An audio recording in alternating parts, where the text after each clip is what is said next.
చూడరమ్మ సతులాల శోభాన పాడరమ్మ. కలశాబ్ది కూతురు లోకమాతైన శ్రీ మహాలక్ష్మిని ఆండాడుగా భావించుతూ ప్రేమతో శ్రీ వెంకటేశ్వర స్వామిని పెండ్లాడిన వైభవాలని కూడున్నతిపతి చూడి కుడుత నాంచారి అని దివ్య దంపతులను రచించి శోభాన పాడుతున్నారు.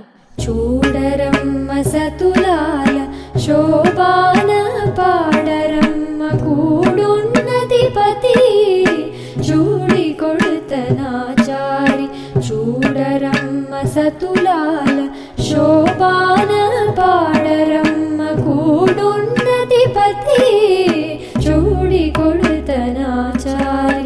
చూడి కొడుతనాచారి శోభా